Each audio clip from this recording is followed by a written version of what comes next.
first of the Noble Truths is the truth of suffering. In the second teaching, His Holiness the Dalai Lama begins to expand upon this truth as the foundation for the other three. What is suffering, and in particular, what is meant by the Sanskrit term dukkha in Buddhism? It's often said falsely about Buddhism that it sees all life as suffering. From the fact that Buddha said, all this is suffering, people infer that Buddhism is radically life-denying. In fact, Buddha never said all life is suffering. He only said the unenlightened life is suffering. He went on to say, more importantly, that the enlightened life is bliss. It is nirvana, free of suffering.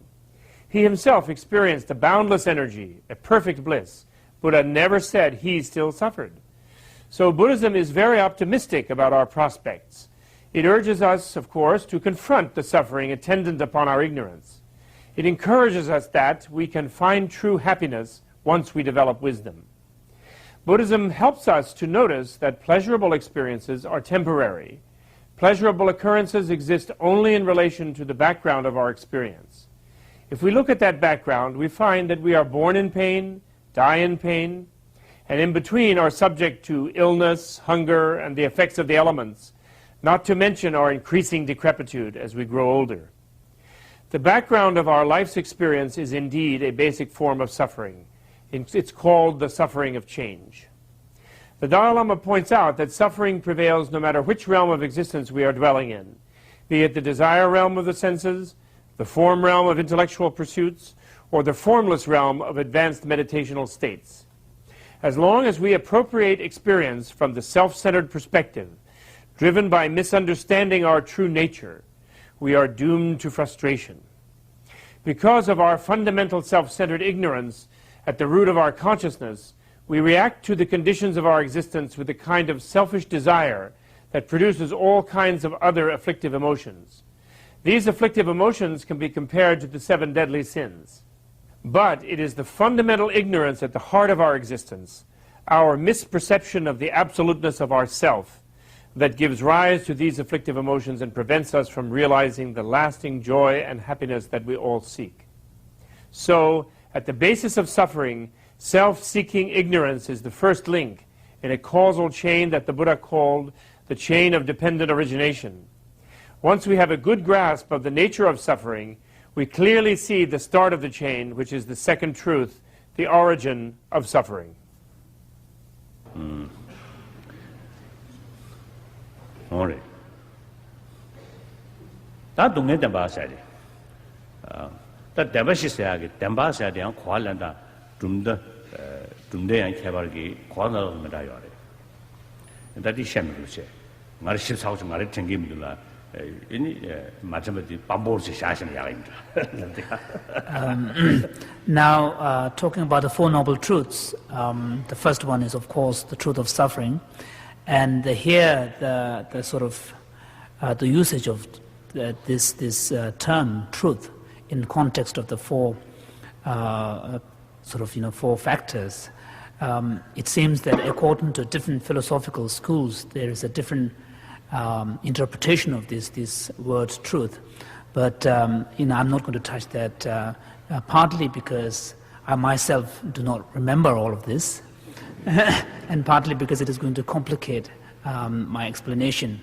So in dealing with complex issues like that, perhaps the best sort of response is to adopt a dignified silence.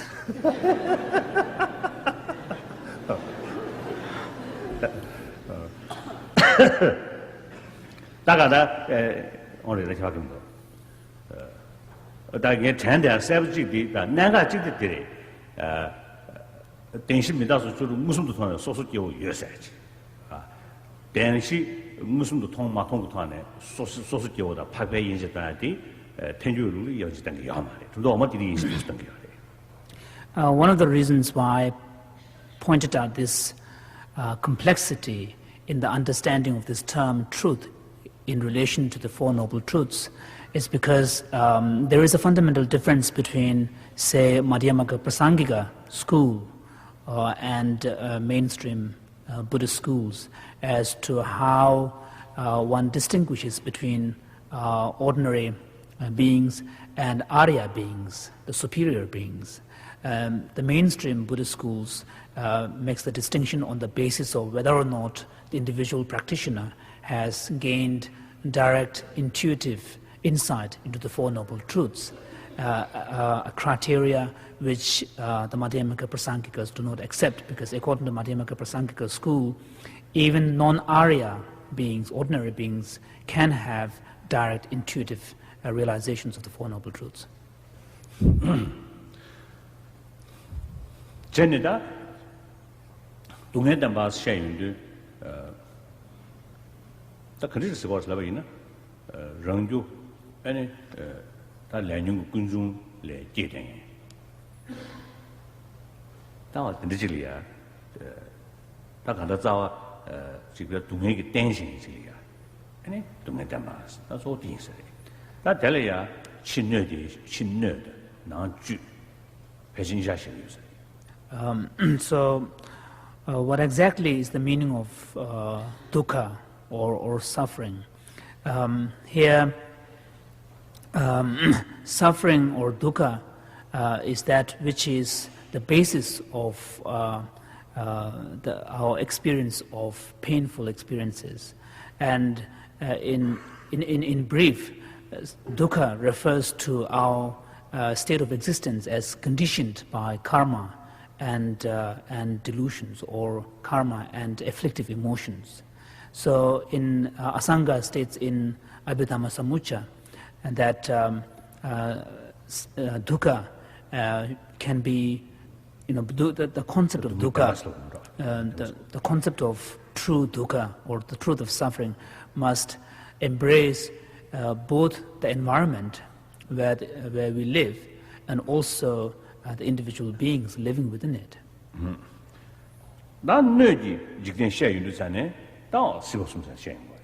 So when we talk about the environment in which the individual, unenlightened individual beings live in, then here Buddhism talks about its cosmogony of the three realms of existence, the karma dhatu, and desire realm, formless realm, and form realms.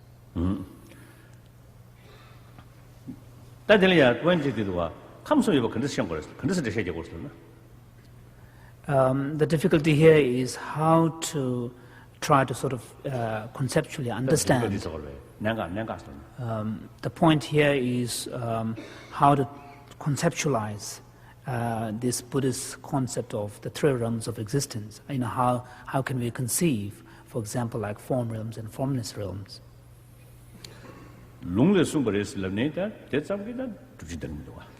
Of course, we cannot say that Buddha has talked about this in the scriptures. That alone is not a sufficient reason for a Buddhist to accept the existence of these realms.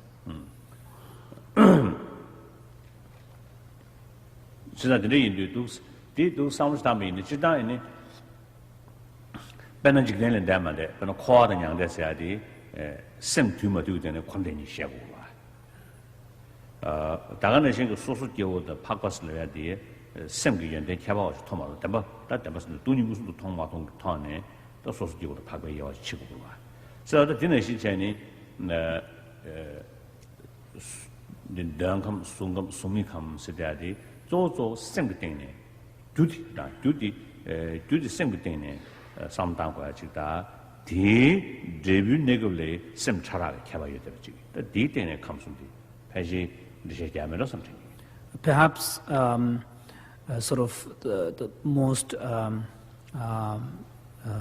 sort of comprehensible way of looking at the Buddhist concept of the three realms is one fundamental Buddhist sort of approach